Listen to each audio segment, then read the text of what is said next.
So let's just talk about this latest spate of bombings and what it means for Nigeria, because one of the issues for investors particularly has been security issues in Nigeria. Having something like this happen over this weekend, so very recent, what does that do for investor confidence? Well, the economic implication of the recent bombings will not be far-fetched. The issue has now become topical and has equally become current between amongst the citizens, government, and equally investors. Basically, what it will do is that it will reduce the confidence, that investors have, because investors may really not want to come into an area where there is no stability, where there is war, because they're not going to make their profit, and that might equally reduce certain gains that Nigeria has recorded, especially the 7.4% growth rate, which Nigeria has recorded recently. And it will interest you to know that some of the multinationals who incidentally have come in as a result of the fast-moving nature of their profit in Nigeria, companies like Coca-Cola, the Heineken, they have come in, they are trying to build more capacity in Nigeria. That invariably might reduce their confidence, and that will, have a severe implication for the economy, because jobs will be lost. Again, donor agencies, incidentally, who have their posts out there in the north, most of them might be winding down, because most of them are helping in the area of public financial management reforms, helping the government of the northern Nigeria. Most of them certainly, will be winding up, as a result of that insecurity.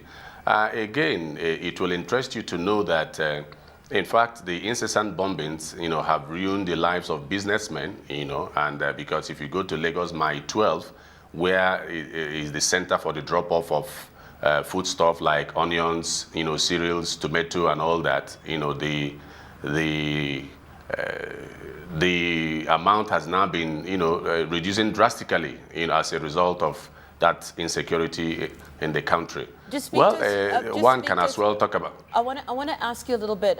I mean, what we have seen, especially recently, has been, the government trying really hard to bring security back into Nigeria, to be able to bring that confidence back when it comes to investors. And also, we've seen countries like the US step in to work with the government of Nigeria to be able to boost that security. So just talk to us about this latest bombing and how the government has responded to that. Well, government has been trying on its own part, engaging the international community. Recently, Nigeria signed an agreement with Cameroon, to mark the borders, to make sure, because the issue of terrorism, it's not a one-country affair, it's global. Nigeria has really been, teaming up with other international communities to make sure that the incessant bombing is, reduced to the barest minimum. Nigeria, the government is really trying, but people are saying that they need to step up all their efforts to make sure that this ceases. If not, the gains that Nigeria has recorded in recent past will be eroded completely. Well, let's just talk a little bit, because I mean, if I remember back to the years when we did have those maimed attacks, for instance, with those issues that were going on, one of the concerns that were coming from the rebels, I would call them, was that you had all these multinationals, like you're saying, coming into Nigeria. If it comes to the oil companies, for instance, coming into Nigeria, making huge profits, and then not being able to invest back into the communities, and that seemed to almost justify what they were doing. Just talk to us about what the Nigerian community's response is to attacks like this. Yeah, I do know that multinational companies have been living up to their social responsibilities.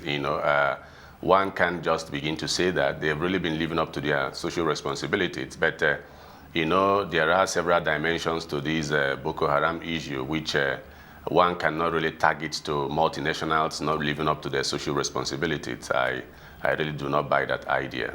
Just talk to us then about what you see happening, from now on. I mean, we've had this happen over the Easter weekend.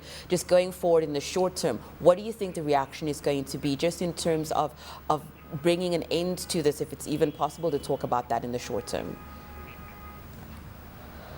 Well, what I see is government stepping up its stake, its efforts to make sure that such activities are curtailed, to the barest minimum. They're really working. But citizens really expect that more should be done by the government, and then certain arrests made, because citizens are saying that invariably these people are living amongst us, even in the north, and they are equally envisaging that the government in the north should equally step up its stake, because this is one Nigeria. If it's happening in any part of the country, invariably the whole thing the ripple effect will affect the whole Nigeria, because what we are talking about is the Nigerian economic growth. You realize that most people have been displaced, okay, and many businessmen ruined and killed. That invariably will reduce the level of output, and as well maybe reducing employment. That will really worsen the level of unemployment. I see in the next